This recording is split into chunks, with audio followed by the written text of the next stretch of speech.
Welcome to this week's discussion of Parshat Teruma.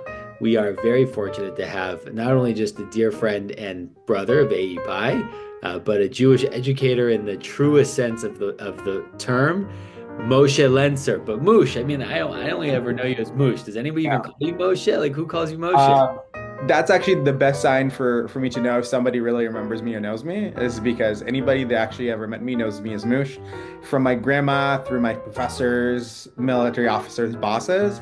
But if I go to a place and somebody like Moshe, I was like, probably just saw my name tag or doesn't remember who I am. I But gotta yeah, tell you, the first time I ever heard somebody call you Moshe or even see it on a name, I'm like, what?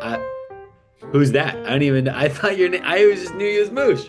exactly. And I have friends that read the way they read Mo like they see the word spelled Moshe, but they read Moosh because that's how they just assumed it was pronounced.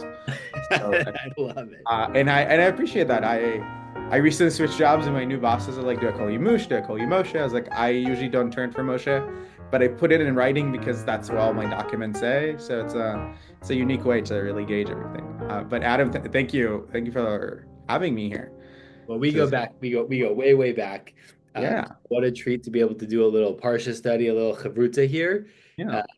Uh, but before we get into that, just like it was really difficult for me. I'll speak in I sent statements, but I think that it has been a very challenging 10 days.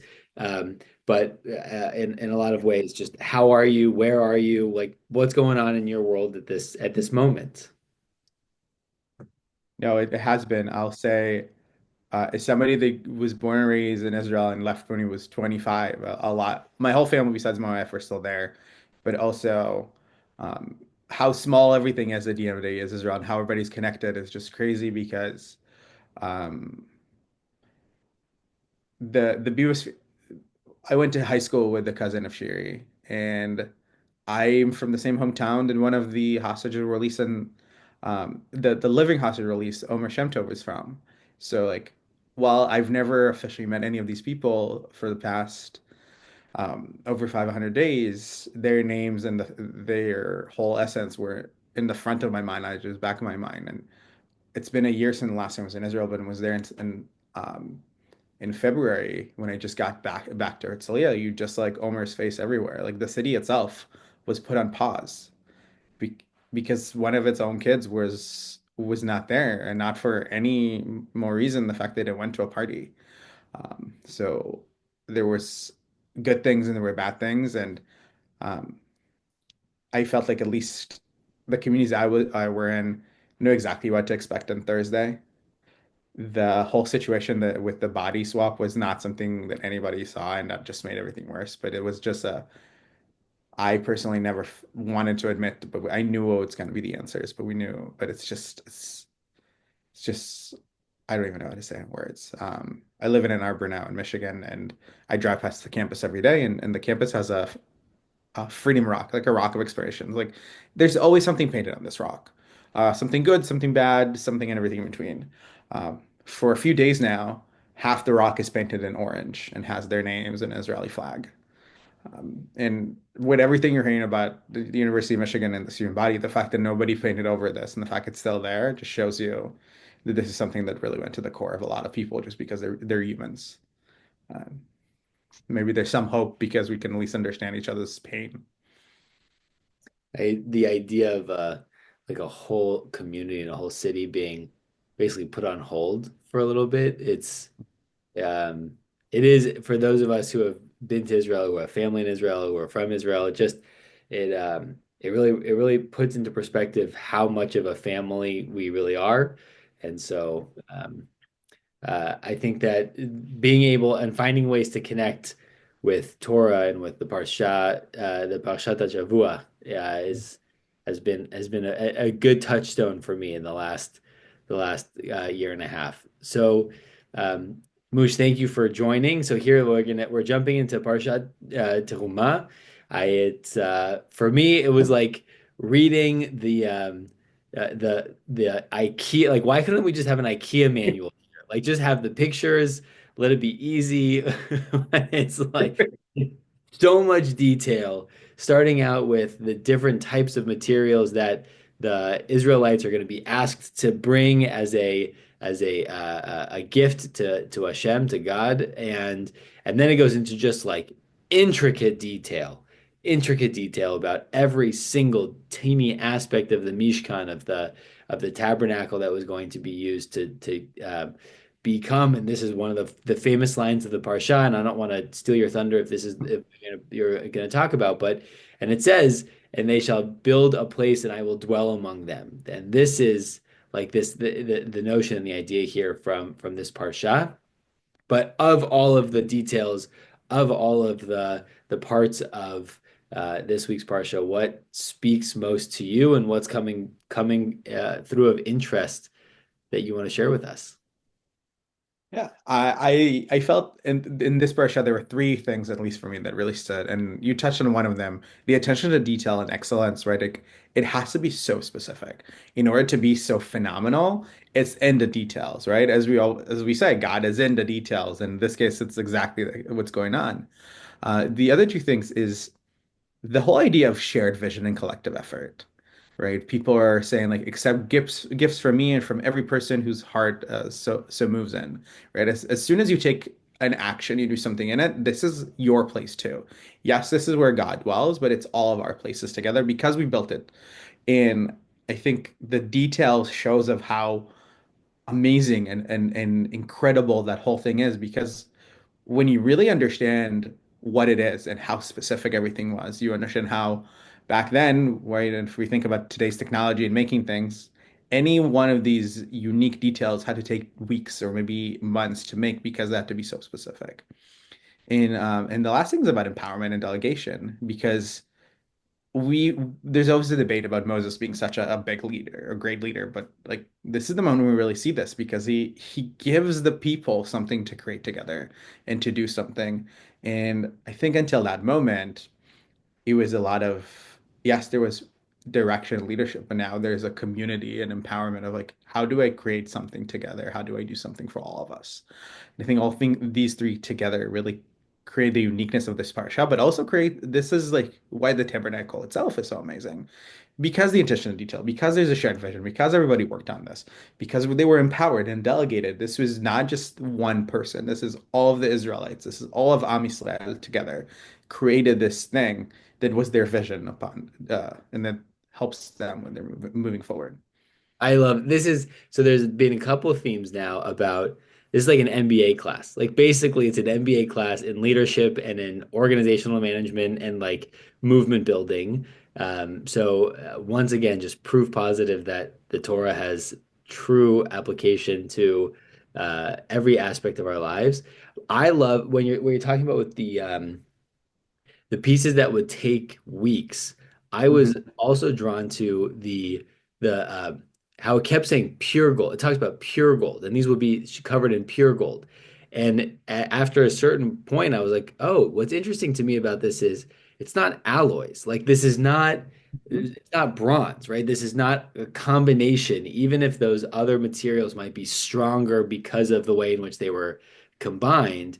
This is about purity. There's, they're not watering it down, so to speak. They're not doing anything. It's about attention to detail of having the purest form of something to be the material that this is made of. So I love that shared vision towards that excellence. Yeah, and it's like you were saying about the MBA aspect of this and the way that it's all about like the larger picture of leadership. And the more I think about this specific for Asha, and especially the time we're in, um, the people needed something to work on together that was positive. Mm. If we're thinking about everything else within these like 40 years that we're talking about, a lot of the stories, like most of the Torah was a lot of like the bad things. Somebody did something wrong, got punishment, and we learn a lesson from it. In here, it's a way where we're doing something good. That's something working together towards like improving people's lives. And the request was, they were asking people to come and do what they can. And that's, I think, the other unique thing. And especially when we talk about the different tribes and everything else is growing, like they each found their niche. They each found like this is what we're gonna do, and this is what we can do, and this is what can come from here, and this one can come from there. Um, and it's all about what keeps us together, not what divides us, and using what differentiates us in a positive, right? If we all could only do one thing, we couldn't achieve this. But because we're able to provide different things, because we all volunteer, and there's We're talking about purity of gold and purity of heart, all these things. There's an intentionality here. And the more we do that, the more we're able to achieve beauty in the world together. I think like this is the exact opposite of the Tower of Babylon, right? Like where they were trying to like to make it to work together and to get to God into the skies and all these things, and then that kind of causes us to be so different and like to spare to go all across and not be able to communicate. In here, we want our differences. We want the exact opposite because we want to create something beautiful that is about, worshiping God in this case, but also creating our move forward in our community. Yeah, I grew up, I sort of came of age and have been worked professionally in the political arena and the fundraising arena. And unfortunately, so often one of the best fundraisers and the best ways to bring people together is through fear. Mhm. It's a great fundraiser. It's a great way to like drive people. Just look at the last election we went through, how much the narrative is about coalescing people based on the fear of outside. I Mhm. am very taken by your image here of this is something that we're all given to work towards together, that people are doing something positively together to make the world a better place. We're not doing something together to move away from or in antithesis of something. We're working together towards beautification, and I love that. Yeah. It's amazing what we can achieve when we work together. And exactly you were saying, right? Like sometimes we need fear because that's what we're getting out of people. But if we really use the positive sometimes together, we can do such amazing stuff. And I think it's important to think about right now, especially as the last basically since COVID, it's just everybody's about divide and about the extremes get further and further, and the middle is disappearing, and it's more about what divides us is what makes us different than each other and what actually makes us similar to each other and what we care about, what we love, like showing up to these things. And you're mentioning politics and even the politicians in that generation has changed. I was just listening to something about Joe Lieberman and like his whole work in the beginning about creating communities together. And like, yes, he was a very passionate practicing Jew and fits into what we're talking about. But in general, like he was a Jewish politician that Christians loved because he wasn't afraid of what he believes in. Like his different way of doing things landed well with everybody because he was true to himself and he was doing what he wanted to be and he was showing his true selves. And working together towards a goal when you're showing your true self, going back to again to the purity of it, is the only way to do something.